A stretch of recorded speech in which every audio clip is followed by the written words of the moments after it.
remercions le nom du Seigneur. Nous Nous tous, nous savons ce que ce dimanche représente pour nous. C'est vrai que quand nous prenons ces moments, il y a des polémiques qui sont là autour.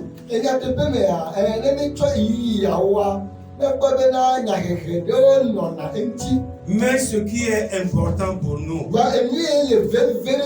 que nous sachions qu'un jour, Jésus est ressuscité.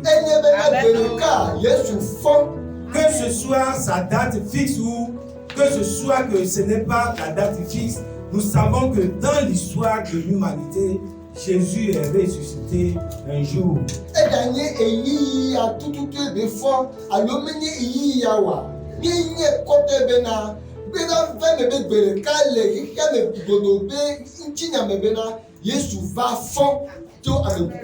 Alors nous devons plus nous intéresser à l'implication de cette résurrection dans nos vies.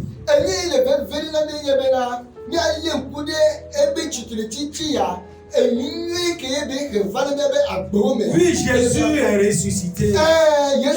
Mais qu'est-ce que cette résurrection a apporté dans ta vie? Jésus est ressuscité. Quel est l'impact sur ta vie? Nous allons voir ce matin que Jésus ressuscité ramène les disciples à leur but.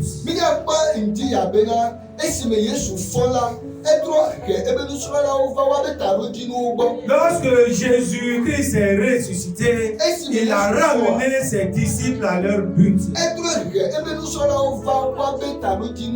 Alléluia. Amen. Alléluia. Amen.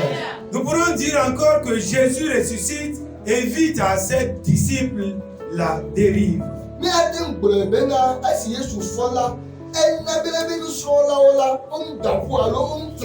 a évité que ses disciples se déroutent. Alors, fidèles serviteurs de la mission, nous voulons que ce matin, chacun de nous puisse être et rester dans sa raison d'être. Il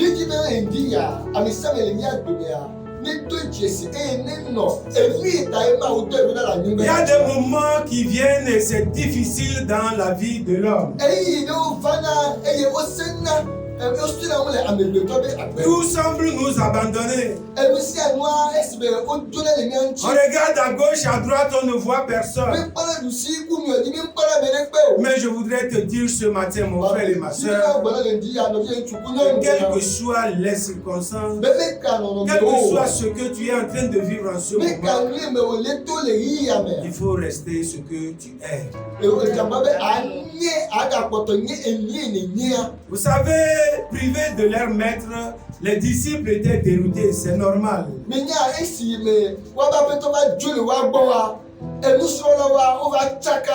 Parce que brusquement, on a pris le Seigneur, on l'a mis sur la croix, il est mort et on l'a enseveli.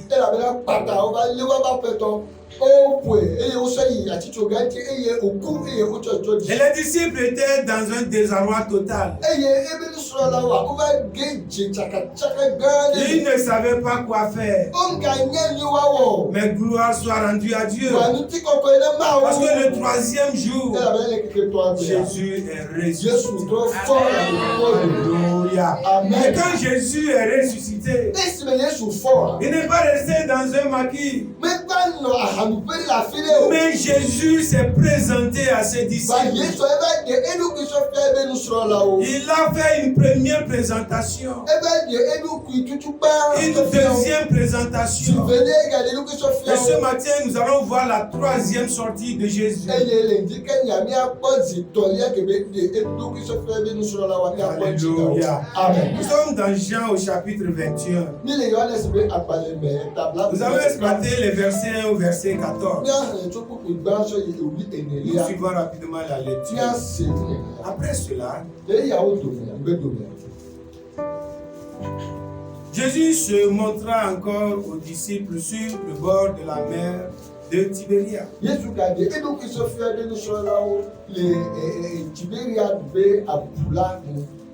Et voici de quelle manière il se montra. Simon Pierre, Simon Pedro, Thomas appelé Didyme, Thomas Nathanaël de Cana, en Galilée, les fils de Zébédée et 2 autres disciples de Jésus étaient ensemble. Simon Pierre leur dit, je vais pêcher. Il leur dit, nous allons aussi avec toi. Ils sortirent et montèrent dans une barque et cette nuit-là, ils ne prirent rien.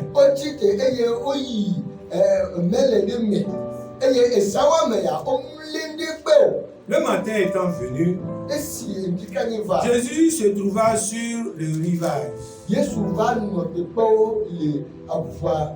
Mais les disciples ne savaient pas que c'était Jésus.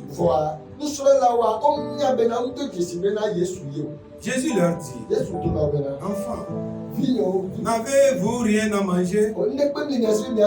Il lui répondit, non. Il leur dit, jetez le filet du côté droit de la barque et vous trouverez. Ils le jetaient donc et ils ne pouvaient plus le retirer à cause de la grande quantité de poissons. Alors les disciples que Jésus aimait dit à Pierre, c'est le Seigneur. Et Simon Pierre, dès qu'il eut entendu que c'était le Seigneur, mit son vêtement et sa ceinture, car il était nu. Et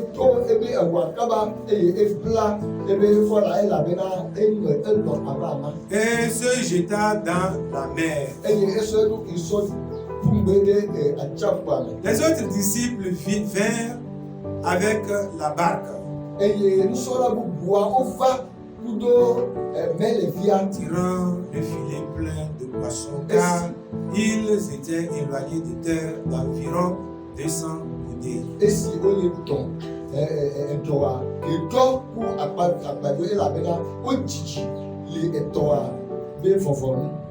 Lorsqu'ils furent descendus à terre, ils virent là des charbons allumés, du poisson dessus. Et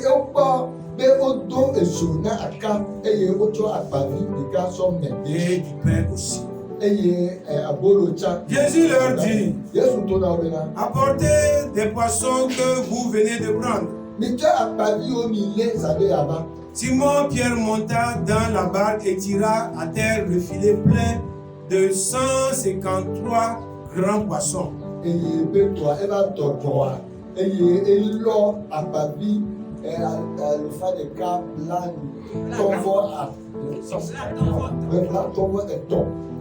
quoi qu'il y en ait tant, le filet ne se remplit point.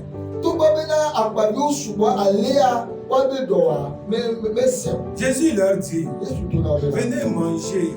Et aucun des disciples n'osait lui demander, qui es-tu? Sachant que c'était le Seigneur. Jésus s'approcha, prit le pain et en leur donna. Il fit de même du poisson. C'était déjà la 3e fois que Jésus se montrait à ses disciples. Depuis qu'il était ressuscité. Parole du Seigneur. Amen. Amen.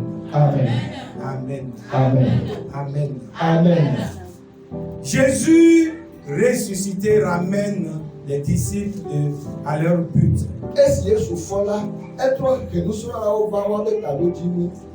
Alors, comme nous venons de le lire, c'est la 3e fois que Jésus s'est montré à ses disciples après qu'il soit ressuscité.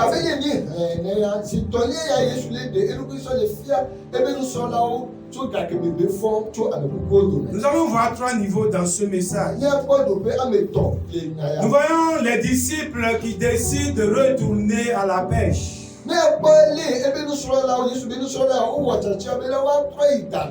Nous allons voir dans la deuxième partie que Jésus prépare les disciples à une dépendance spirituelle.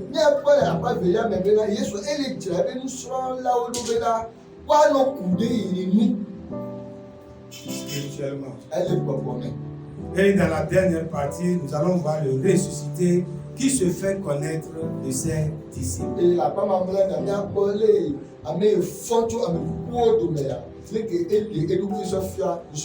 Alors, les disciples étaient devant un choix. Quel était ce choix que les disciples ont fait? Retourner à la pêche. Alors, Simon-Pierre, Thomas appelé Didyme, et les autres disciples étaient ensemble. Simon-Pierre leur dit: je vais pêcher. Vous savez, Pierre, c'est ce qu'il savait faire. Il était toujours à la mer. Mais le jour où il a rencontré le Seigneur Jésus a dit: je te ferai pêcheur d'hommes. Et à partir de ce moment, Pierre a laissé les filets et il a accompagné le Seigneur Jésus-Christ et il gagnait les âmes pour le royaume. Mais à un moment donné, Jésus qui était là avec eux, Jésus fut mis à mort. Non seulement on a tué Jésus, on l'a enseveli. Alors Jésus n'était plus avec eux. C'est la panique au milieu des disciples. Il y avait l'incertitude au milieu des disciples. Alors quand Pierre a réfléchi profondément, il a pris la décision d'aller à la pêche. Et les autres disciples aussi se sont engagés avec lui. Vous savez, fidèles serviteurs du Seigneur, des fois nous portons des projets. Et généralement, ça se passe même dans le cadre de nos églises. À un moment donné, on pense que le pasteur n'est plus dans la bonne vision. Et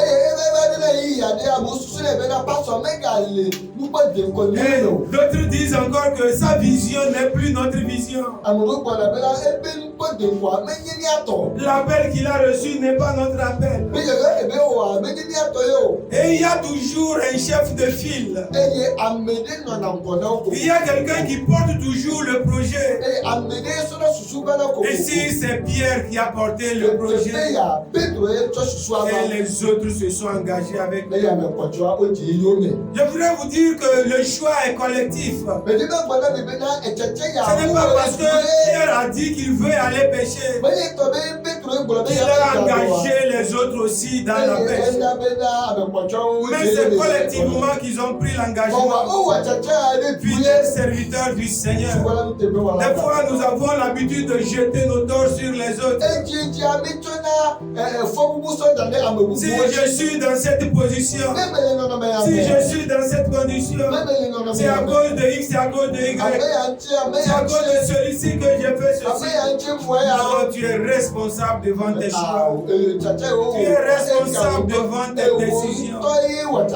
Nous avons vu la raison pour laquelle les disciples se sont comportés ainsi.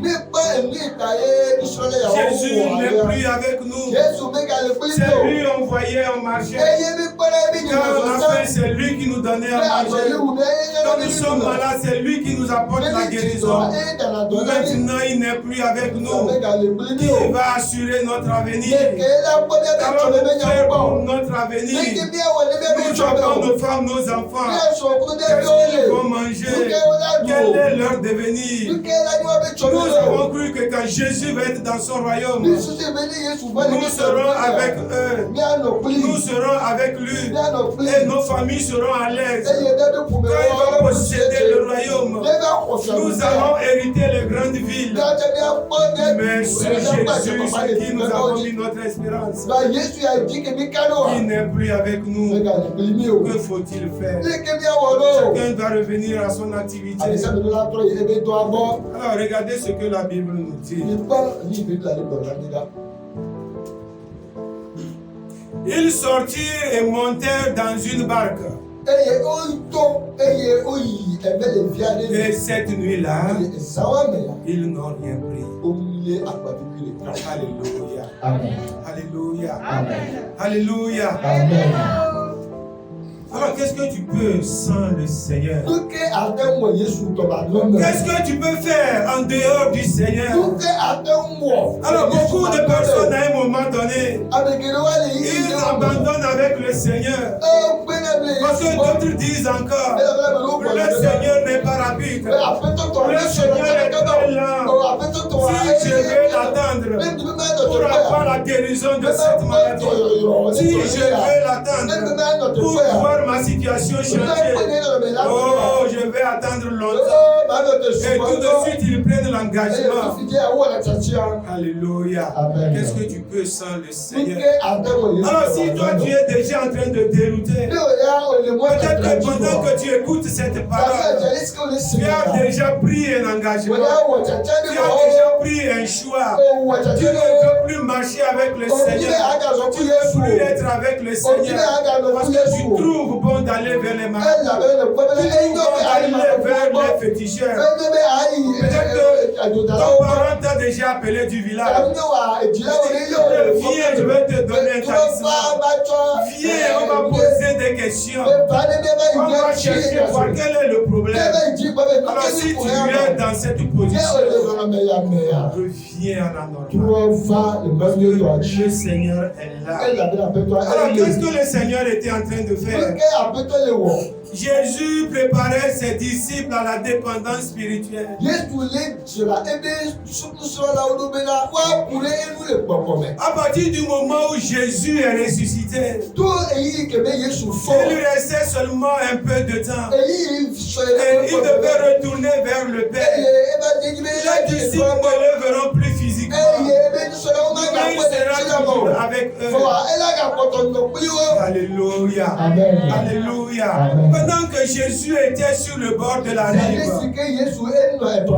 il le voyait, mais il ne savait pas que c'était lui. Alors Jésus les a laissés faire. Alléluia. Amen. Alléluia. Amen. Des fois Jésus est là avec toi, mais il te regarde faire. Il te laisse faire. Oh, fidèle serviteur du Seigneur, pourquoi les inquiétudes envahissent ton cœur? Pourquoi tu penses que tu es seul? Est-ce que tu connais celui à qui tu as fait confiance? Est-ce que tu connais celui-là qui est ressuscité? Alléluia. Amen.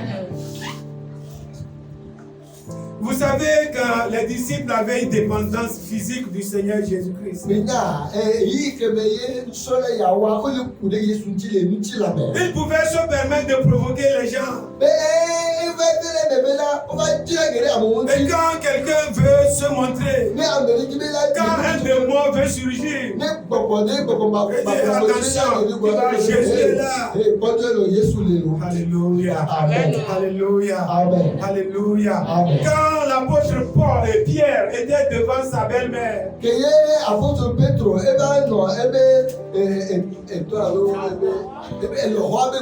bien qu'il n'arrivait pas à guérir la belle-mère, il savait une chose: si ça chauffe, si ça dépasse mes limites, si ça dépasse mes forces, Jésus est là. Alléluia. Amen. Alléluia. Amen. Alors Jésus connaissait les pensées des disciples. Il les connaissait suffisamment. Mais le moment est venu.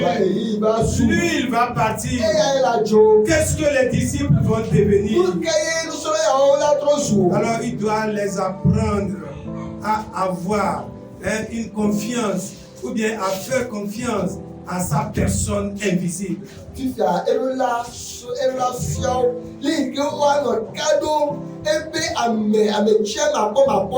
là, mais il n'est plus là physiquement. Il est là spirituellement. Et le Seigneur nous dit dans la parole, nous sommes heureux, nous qui ne l'avons pas vu et qui avions cru. Beaucoup veulent voir. Et ceux qui veulent voir, ils finissent par aller dans la magie. Alléluia. Alléluia. Alléluia. L'heure va venir. Et l'heure là est déjà arrivée. Que les vrais adorateurs adoreront en esprit et en vérité. Est-ce que tu es dans cette dimension? Alors tu es heureux. Mais si tu n'es pas dans cette dimension, alors le Seigneur Jésus-Christ est ressuscité pour t'envoyer dans cette dimension. Alléluia. Amen. Apprenons à faire confiance à l'Éternel. Apprenons à compter sur sa présence invisible. Quand vous allez dans les églises, les gens transforment l'église en un couvent de fétiches. On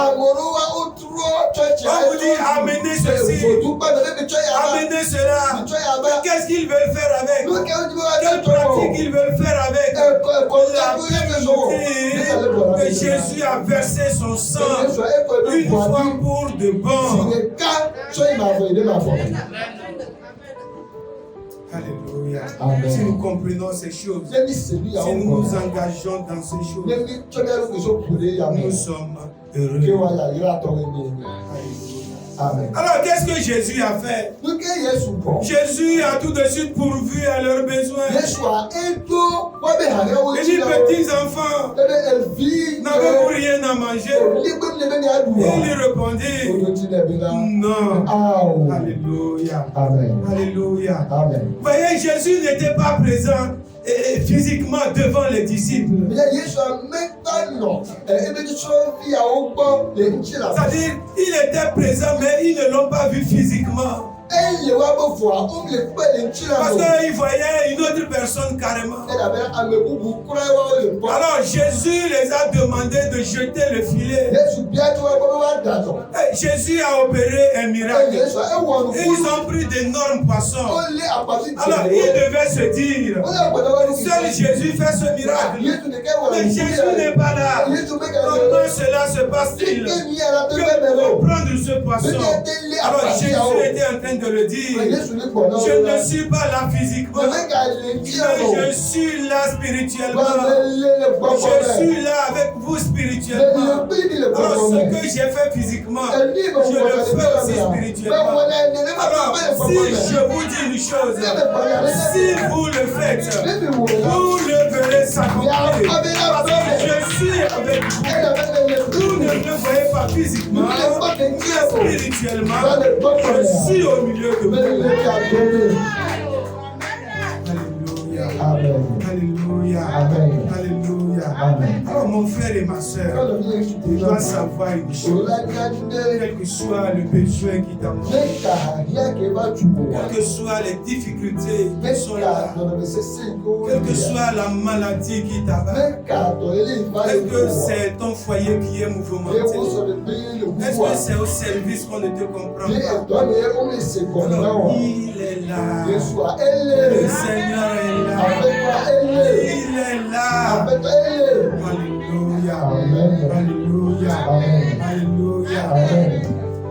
Alors, quand les disciples sont sortis, vous savez, quand le miracle s'est opéré, les disciples étaient toujours dans l'ignorance. Mais Jésus a ouvert l'esprit de Jean. Vous savez, la Bible dit que c'est quelqu'un que Jésus aimait beaucoup. Pourquoi Jésus aimait Jean? Jean restait toujours dans l'intimité de Jésus. Jean ne se laissait pas distraire. Jean suivait Jésus minutieusement. Et il comprenait Jésus quand les autres n'étaient pas encore à cette dimension. Alors Jésus aimait Jean. Vous savez, quand Jean a reconnu que c'était Jésus, il était resté serein. Il était resté lui-même. Mais il suffisait qu'il dise à Pierre, c'est le Seigneur Jésus.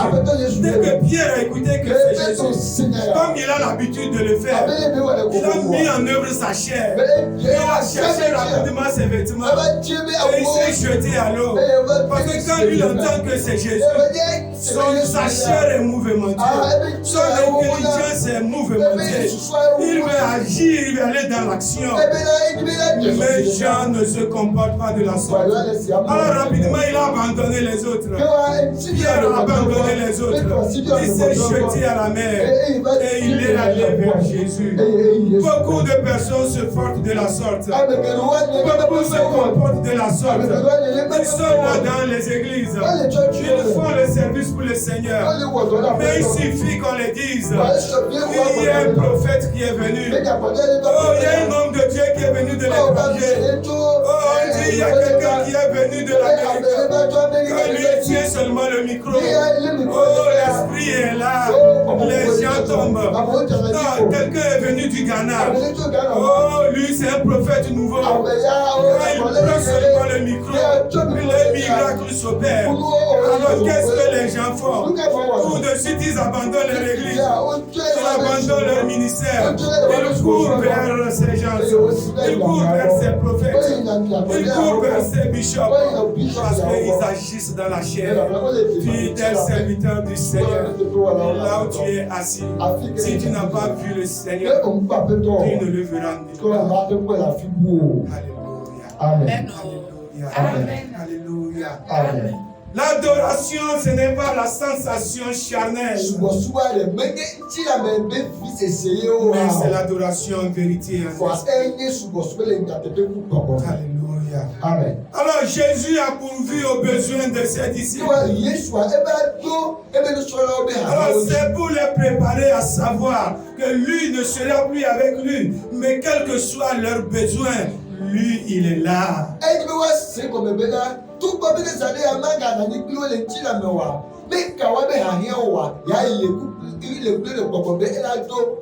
Alors s'ils ont faim, ils ne manqueront point de pain. Ils ne manqueront point de poisson. S'ils ont soif, ils ne manqueront point d'eau. Parce que Jésus est là. Oh fidèle serviteur du Seigneur, si tu es avec le Seigneur, si tu as faim, il est là. Si tu as soif, il est là. Tu ne le vois pas physiquement, mais il est là. Il est avec toi. Il est autour de toi. Il est en toi. Alors, quels sont tes pleurs? Dis-le aussi. Si quelqu'un écoute ma voix, s'il ouvre son cœur, j'entrerai chez lui, j'habiterai avec lui, il mangera avec lui, il noie avec lui, il est là avec lui, il est dans toi. Alléluia. Amen. Alléluia. Amen. Le ressuscité se fait connaître des disciples. À partir de ce moment, Jésus se fait reconnaître des disciples. Jésus leur dit, venez manger. Mais aucun des disciples n'osait lui demander quoi que ce soit, sachant que c'était le Seigneur. Alléluia. Amen. Dès qu'il a ouvert leur esprit, dès qu'il a ouvert leurs yeux, et ils l'ont reconnu physiquement. Alléluia. Personne n'osait lui poser une question. Parce qu'ils étaient restés là tremblants. Parce qu'ils ont vu ce qu'il a fait. Ils ont vu ce qu'il a fait. Alléluia. Amen. Pendant qu'ils ne le connaissaient pas physiquement,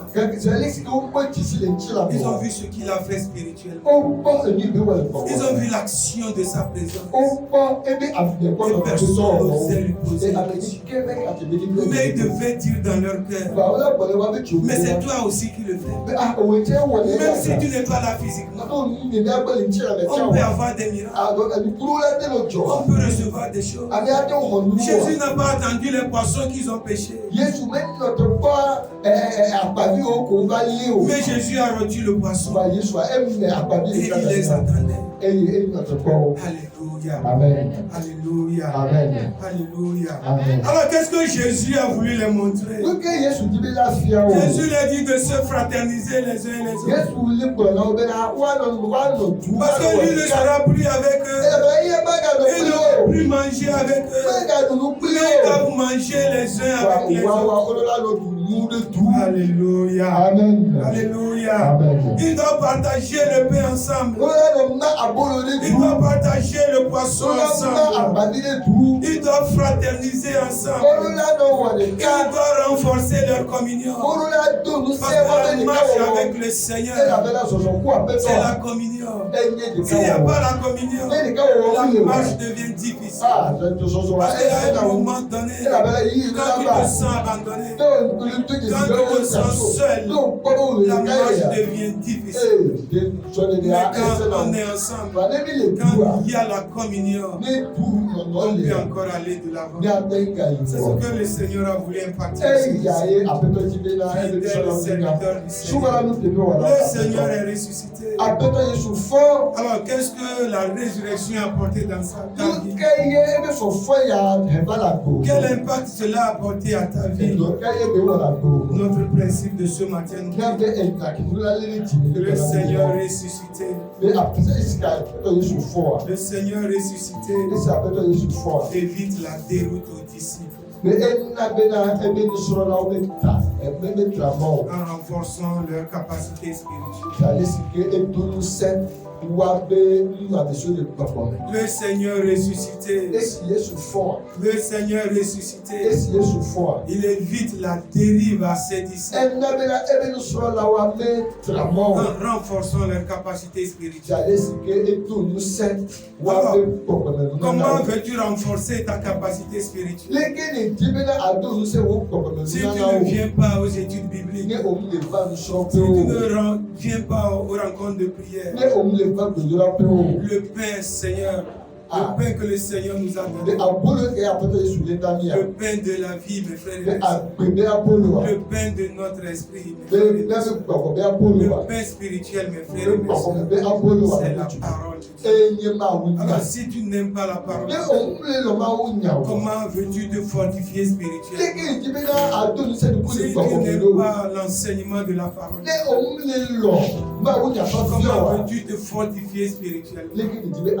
Jésus physiquement n'est plus là, mais il est là par son esprit. Alors nous devons nourrir notre âme avec la parole de l'esprit, avec la parole de Dieu, et cela renforce notre capacité spirituelle et nous pouvons continuer la marche. Alors fidèles serviteurs du Seigneur, accrochons-nous à notre vocation. Quel que soit ce qui se passe, est-ce qu'on t'a insulté? Ça ne t'empêche pas de continuer par le talent musical. Est-ce que les gens te méprisent? Ça ne t'empêche pas d'être un moniteur. Est-ce que les gens ne te regardent pas quand tu viens à l'église? Ça ne t'empêche pas de continuer par venir à l'église. Parce que ta vocation ne dépend pas de l'homme. Mais ta vocation te vient de Dieu. C'est ce que le Seigneur nous dit ce matin. C'est ce qu'il a dit aux apôtres. Même si les moments sont difficiles, même si je ne suis pas là, accrochez-vous à votre vocation. Restez dans votre but. Alléluia. Amen. Alléluia. Amen. L'engagement chrétien comporte des épreuves.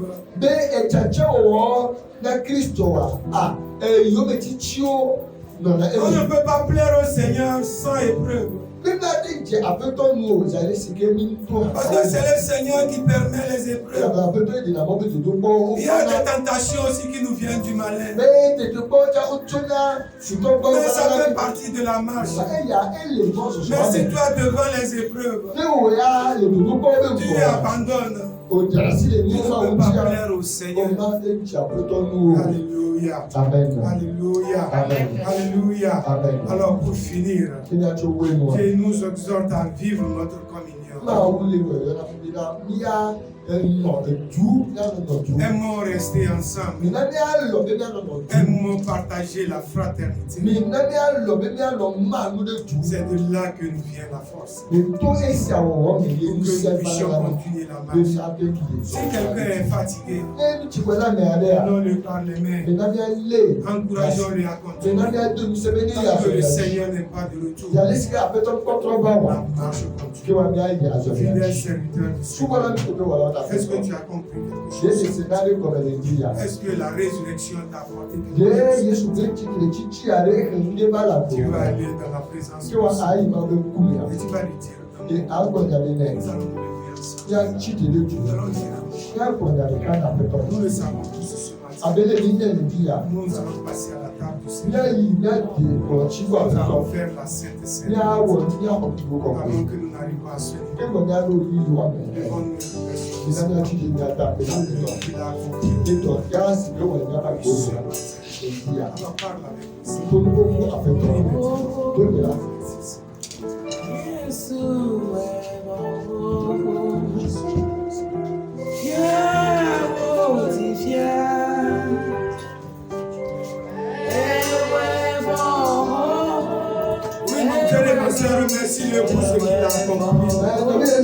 parle avec remercie-le pour ce qu'il a accompli.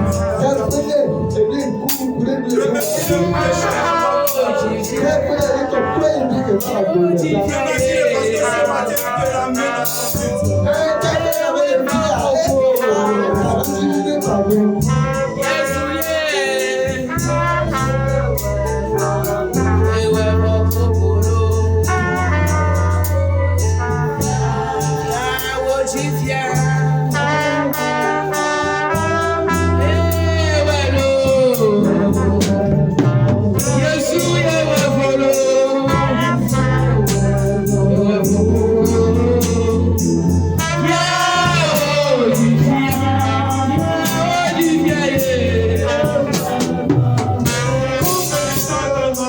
ce matin, tu te ramènes à nous te louons, nous te rendons grâce. La parole que tu nous as donnée, nous l'avons transmise. Je prie mon Dieu, mon Père, que puisse avoir son effet, que puisse avoir son effet dans la vie des élèves. Nous voulons être, Seigneur, tes serviteurs.